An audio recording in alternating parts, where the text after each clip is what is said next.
This is Craig Huston, your Summit Series host. Welcome to our podcast. The Summit Series is your behind-the-scenes pass to building real value and preparing for what's next, whether that's scaling, selling, or simply stepping back and enjoying what you've already built. Let's dive into what actually drives great outcomes and how you can make them happen. So when there is any kind of departure, that would be in the shareholder agreement or the operating agreement in terms of how one owner or the other may exit. It's kind of a double whammy if the business partners are husband and wife or married partners. So what happens in that case where we have an operating agreement, but we're also married and we're going through a divorce, and now you've got the double whammy? How does the person who's going to maintain control of the business, how does that person ensure two things really? One, that the departing person is properly taken care of, and secondly, that the business continues to survive. The hardest part about that is figuring out who the person is that's going to be the person staying, right? Mm-hmm. We actually have a case right now that's the very situation, and we're actually representing the company and the company's interest in the divorce case.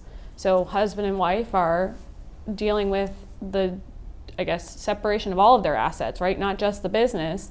And we're representing the company to make sure that the best interest of the company is protected in that situation. But your question, the hardest part is figuring out who does get to carry on the business. And a lot of times, unless they make that decision up front, that's the piece they're really fighting about. We often come up with different scenarios, and one of those is kind of an automatic buyout option, where one can make an offer and the other one either has to accept that offer, or they can basically offer the same thing the opposite direction, and then whoever that person gets the first option is like, it's not really a blind option. What's the appropriate term we use now? I call it a cross option buy sell. But there you go. That is also what Florida statutes provide when there is a deadlock. Mm-hmm. Is there should be a potential, the party that initiated the litigation in the deadlock has to let the other party buy them out or sell. So it's not something that we just sort of made up. It's actually in mm-hmm. something similar, or it's in Florida statutes. Yeah. And is a common type of resolution of a deadlock. So I view divorce as potentially just creating a deadlock when the husband and the wife both have ownership, and they, in particular, if they both work in the business. It's a deadlock because at some point they're going to disagree about how the business should proceed and who should be doing what. That's kind of why they're getting divorced, I'm guessing. Yeah. And so you have all the deadlock provisions in the Florida statute that can help resolve it.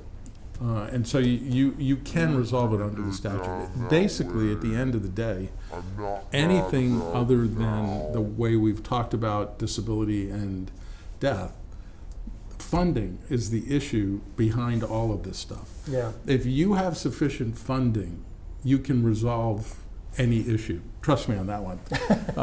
If you don't have enough funding, it's very difficult to resolve the issue, which is why life insurance is so good, because you have the funding and it's fair and you get full value and it's a payout, and the other person's family is gone.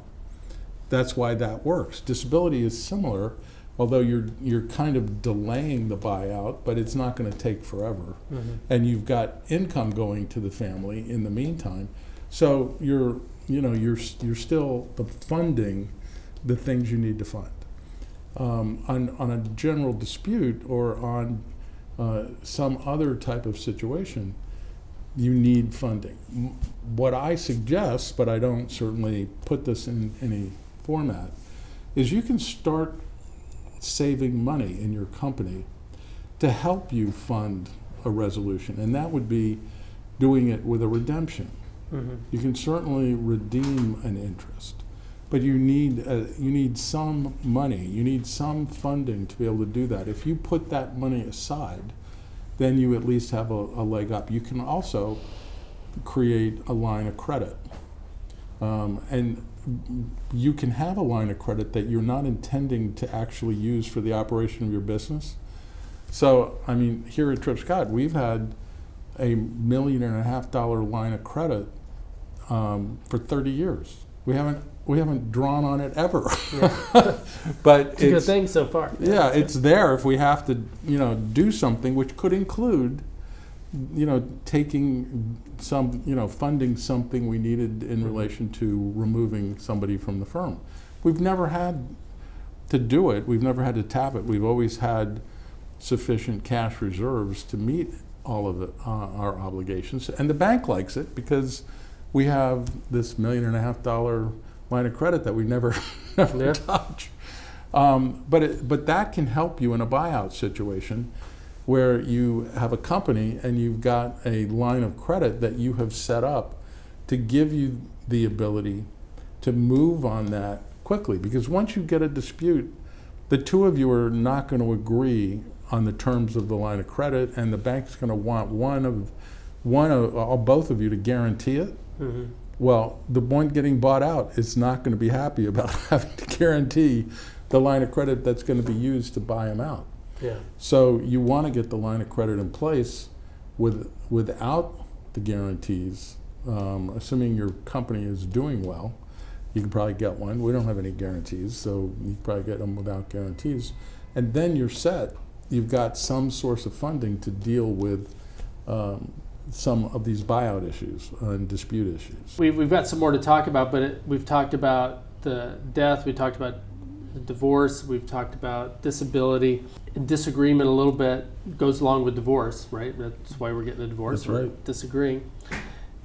People very rarely make their best decisions under duress. So it seems like the best time to work out these types of issues is before they ever are issues, when everybody is clearly thinking or is thinking clearly and is assuming the best in the other person. And so what kind of thoughts do you have around this whole idea of disagreement, which is one of our Ds?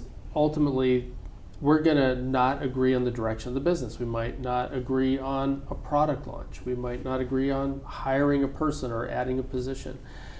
What are some of the things that we can do to help ourselves as business owners when it comes to decision making around disagreements and how we handle those things?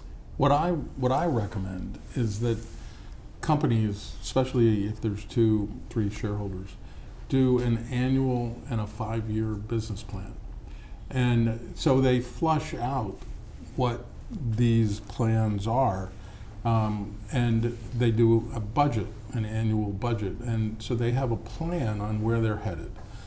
That tends to alleviate the arguments that sometimes happen when they had a great year and they had excess funds and one of the owners wants to reinvest and acquire another business or something.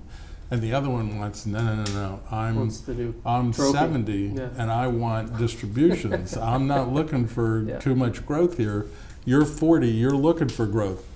And so if you do these annual and 5-year plans, it tends to flush some of those things out and gets them a little bit more onto the same page.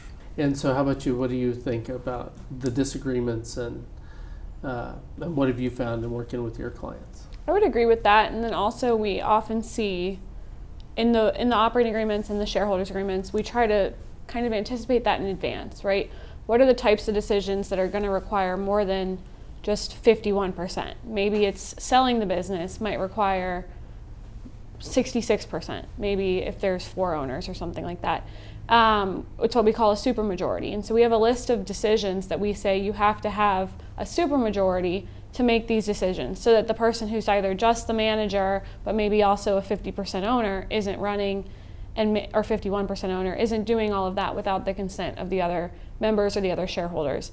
It kind of creates a balance of power for those types of decisions. And then another thing we see is, especially in our LLCs and corporations that have 2 or 4, right, shareholders or members, we've seen automatic deadlock mediation. And what we put in there is basically if there's a deadlock and you can't get past a scenario and 2 of you are on this side and 2 of you are on that side, there's an automatic mediation provision. And sometimes they even pre-select the person they want to go to be that mediator. Mm-hmm. And it doesn't even have to be a true licensed mediator. Sometimes they put somebody who's their business coach or their business advisor, and they let that person help them work through the issues. And if that doesn't work, then there's obviously other solutions that we sometimes go towards as well. So what do you say to the person that says, oh, no, we do that anyways, we don't need that in writing? How do you respond to that? We would like it to be in writing. I laugh at them because I go back to the thing that you started this conversation with, and that is when everybody's happy and getting along, yes, you can say that. But when it's important and when this is going to be a problem, you're not going to be happy and talking. So you must put this in writing now while you're happy and you guys agree on what you want, instead of waiting until you can't agree on anything and then you won't. So it's if you want this provision, you got to put it in now. Yeah. About a year ago, we had a client come in, 2 50/50 owners.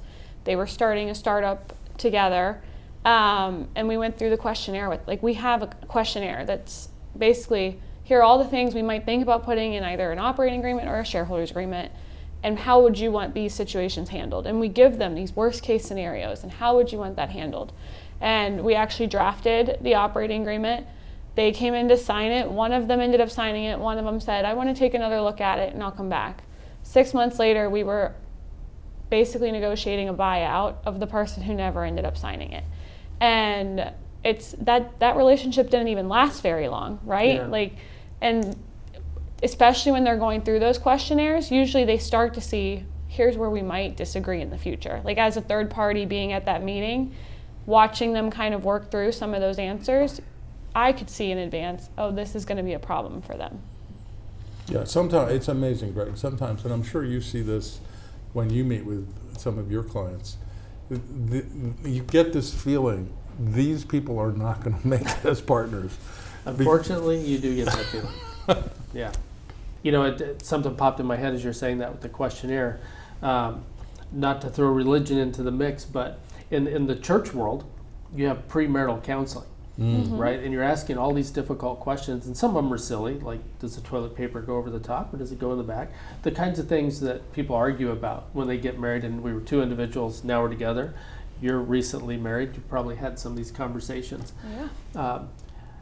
Maybe we should start thinking about pre-partnership, pre-ownership counseling before people get togetger. Right. So, and your questionnaire kind of provides that service for them. Right, to realize in advance. But yeah, even I remember in the Catholic Church, they made us do a compatibility test, but they never gave you your results. But maybe something like that even. Yeah, no, that's good. So, let's talk about a tough one that no business owner ever wants to face, and that's when their company's in distress. And it could be things like COVID. Who saw COVID coming? It could be economic stress. The economy could be just in a world of hurt. 2008 in the real estate industry. Yeah. So we've seen it in our lifetime. We've seen multiple of these. We've seen some companies not make it, unfortunately. We've seen some companies thrive. They've been able to pivot and thrive. But when it comes to distress, from a legal perspective, what are some of the things that need to be in place to protect maybe I don't know if we're protecting the business more or the individuals more or both, but from a legal perspective, what do business owners need to keep in mind? I can tell you some of the things that I've recommended, and actually some of the things we at Tripp Scott have done. And that is we have always bifurcated our compensation for the directors. And we've made a part of it salary with the expectation that it would be maybe 60% of what 50 or 60% of what they got in a year. And a bonus, which was a year-end profit taking an out-of-profit bonus of 50%. What we always believed is that the bonus component was something we could always use if we needed to in the operation of the business, if we needed it. With the expectation, we always told our directors this, that the money you get in salary is what you ought to live on, not go beyond that, because we want to be able to use all of this money that's budgeted for bonuses to cover our operating expenses, because we're not going to lower the pay we pay everybody else. We're only going to lower our pay. Yeah. In addition, what we put in place and what I recommend, and so I've recommended to companies that what they do is they do that same sort of bifurcated compensation plan, that they have their top level executives, call it the executive committee of the company, maybe 5 or 6 people, that they have salary and they have bonus, and they don't live on their bonus. The bonus is extra. That could go away and make it an annual bonus, so that it's at the end of the year out of profits. You don't have profits, you don't have bonus. So you get your salary, live on your salary. And that gives them a fund that they can tap into, basically, if they need it. If they don't need it, fine, they've got it, and they spend it. But the people who ought to be paying the problem are the executive committee, because they should have potentially planned better. The second thing you need to do is make sure whatever loan agreement you have with your bank, and we fight about this on loans with banks all the time, and that is what's a default? What you fight about, and this became a huge issue back in 2008 on real estate deals. The buildings were cash flowing, but the value of the building had dropped in value because the valuation model dropped. So banks sent out default notices, even though they were cash flowing on their rent and they were paying the mortgage, and the mortgage was paid in full. The banks were hitting them because the value of the building had fallen, given the multiples on the buildings had fallen, and you can't survive in that business if you allow them, when they're not going to, a bank is not going to take away that issue if your main business is developing and owning buildings. But if the building is only a part of, you have an office building for your business and you have your people in that office building, you can't let them lower that value because it's where you operate, right? And you can't let them then declare a technical default because you'll be out of business. So you've got to be really careful with your loan agreements.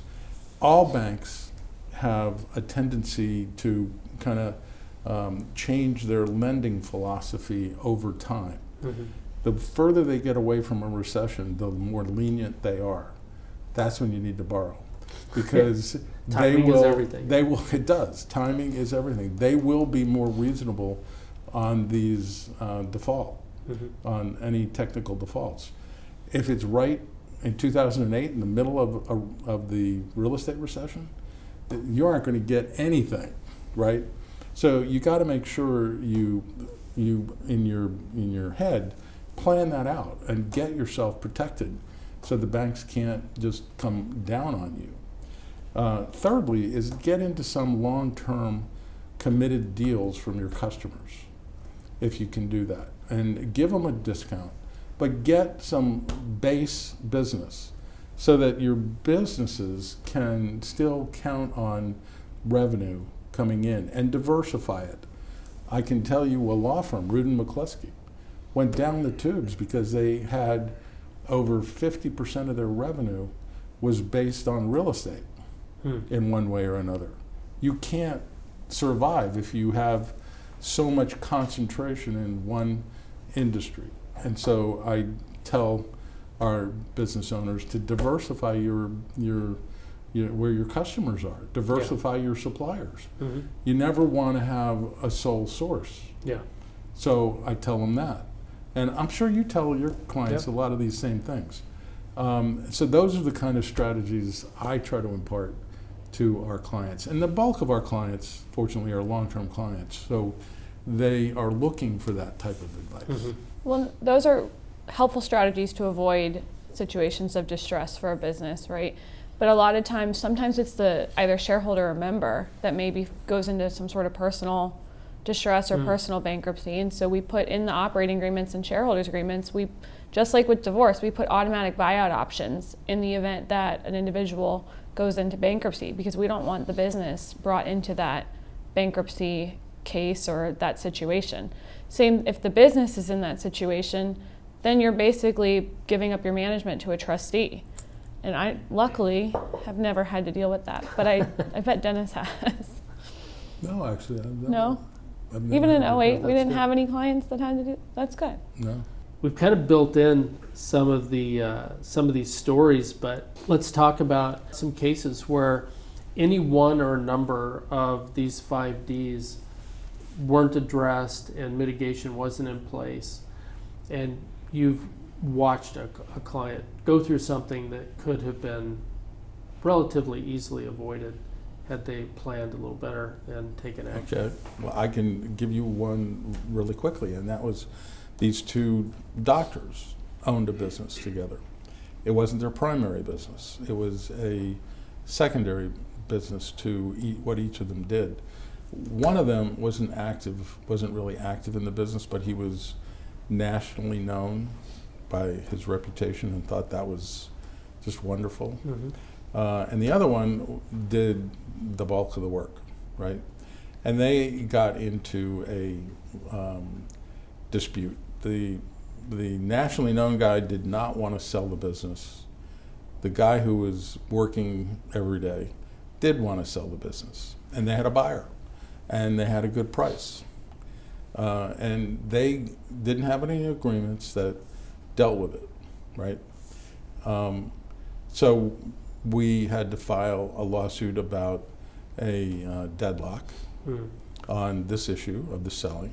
It eventually got to the point where the nationally known guy bought out the working guy at a reasonable price.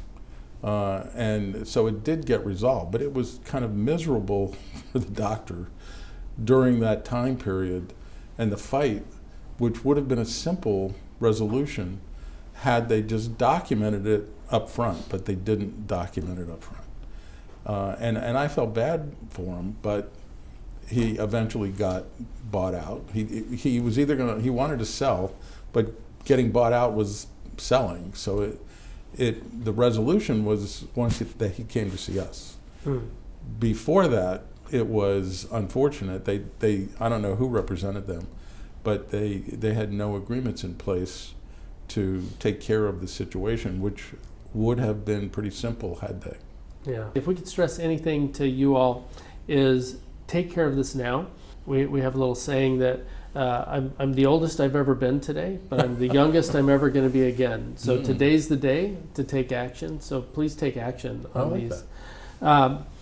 Let's flip that question.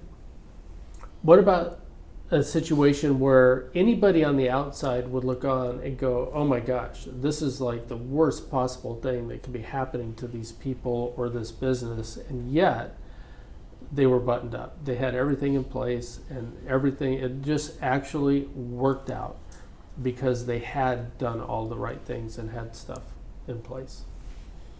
I feel like we've had a few over the last few years, right? Like I think just either redemptions that have taken place, because one was not the same 2 doctors, but another set of 2 doctors got in a fight, decided they wanted to go in different directions with the business. They had buy-sell agreements. The one doctor bought the interest in the practice. The other doctor bought the interest in the building that the practice rented from. And they were able to come up with the formula and a deal so that not that much cash had to change hands, right? They ended up with the same value.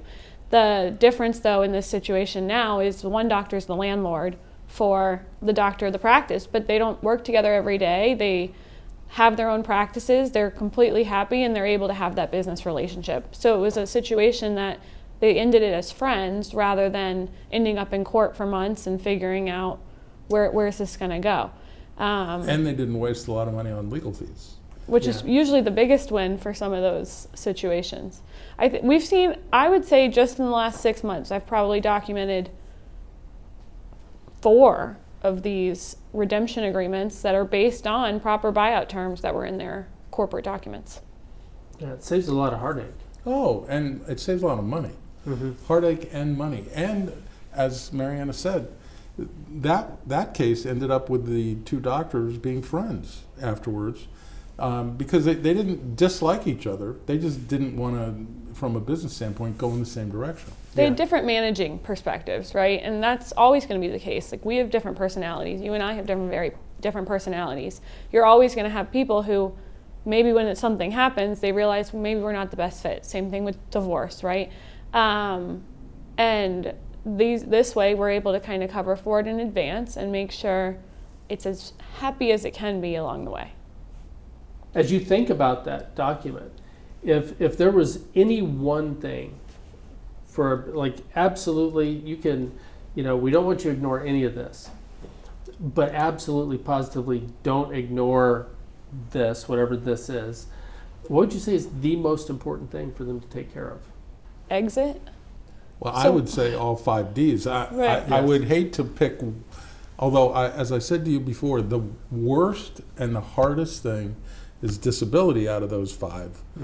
All 5 are critically important. Yeah. And I would recommend very strongly that they not avoid handling all 5. And I would venture to say to you, if not 100%, a very, very large percentage of any agreement we do includes dealing with all 5.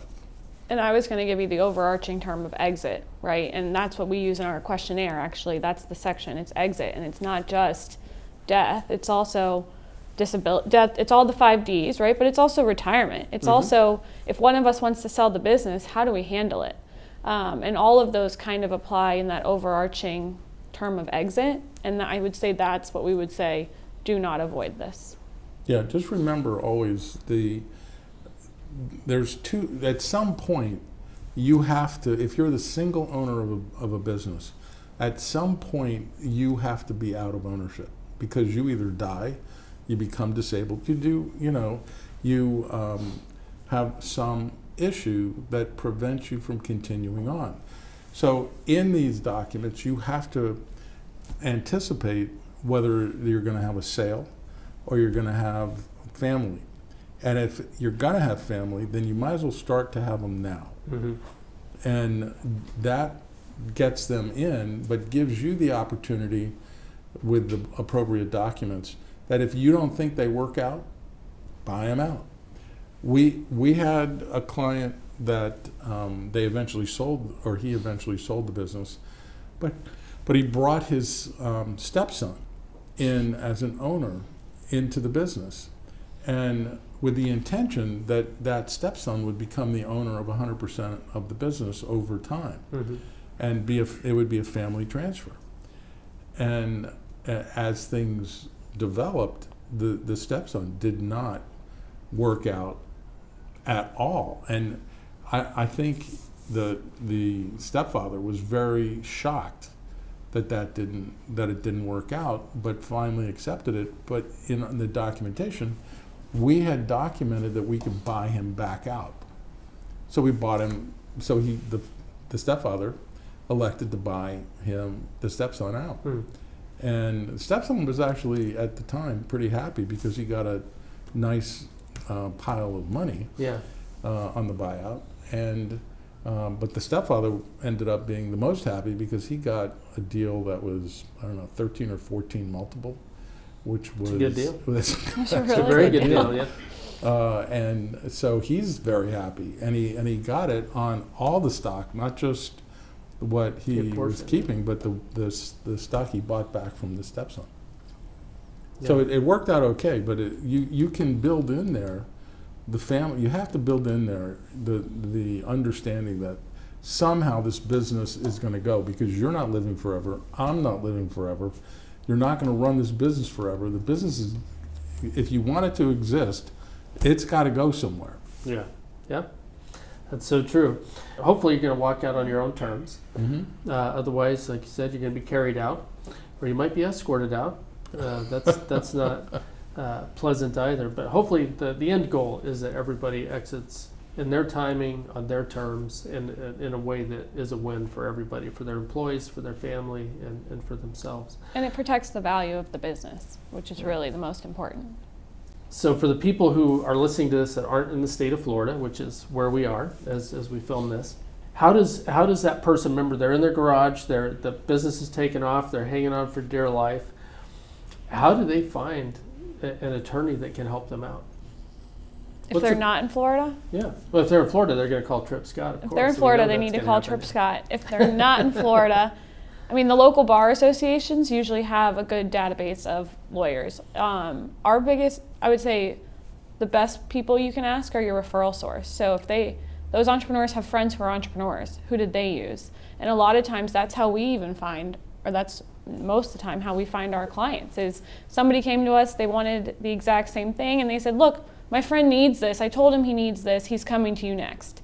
And that's really that's word of mouth's the best way to find it. Otherwise, online, obviously, is easy resource. Well, I would add a couple more. One of them is if they use a CPA, the CPA probably is aware of a good transactional lawyer that's in the community, because the CPA probably works with them or her.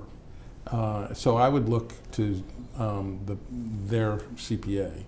Secondly, I would say, if whatever the business is, look for the association that is where those businesses belong, even if it's a chamber of commerce, and go and talk to some people at the Chamber of Commerce, like the executive director of the chamber, or any other business group. But it's even better if it's a group of businesses like that businesses, where they can go and talk to the executive director of the business group and have them refer them to a transactional lawyer. And most importantly, if they have an executive coach, have them ask their executive coach That's right. who they should go to for a recommendation. That would definitely be good. And so, there are a number of good referral sources. My first choice would be a CPA that they know in that area, and whatever area they're in, and have them ask that CPA, because CPAs usually know the transactional lawyers with whom they deal, because they're doing tax returns for the transactions and what have you. Okay. So we talked about the best time being now to sign any of these documents. Get your house in order. And Dennis, you had mentioned earlier that sometimes people have this fear that once I do it, I'm stuck forever. Once all these documents are in place, how often should business owners be reviewing these documents and updating them so that they aren't stuck with a bad decision in the past, or circumstances change, or whatever it may be? How often should they do that? I would say my normal answer to something like that would be every year or two on a normal practice when they're having your annual meetings. Just breeze through it. Or if there's any major change in your business, go look at your documents and make sure they still make sense. So that would be what I would advise. And any change in personal lives as well. So not just a major change in your business, but if, say, somebody ended up getting married, or somebody did end up getting divorced and it didn't affect the business, well, maybe now's the time to cover for it before the next one. So any major changes in the personal lives of the owners as well. Okay. And that would apply to estate planning documents as well, not just the business. Those time frames are generally good. Okay.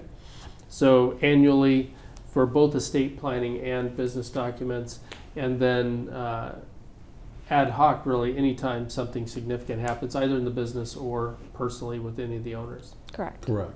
Great. Well, thank you all very much. I appreciate you taking time out of your day. This has been wonderful. And thank you on behalf of everybody who's listening to this for the great advice you've received.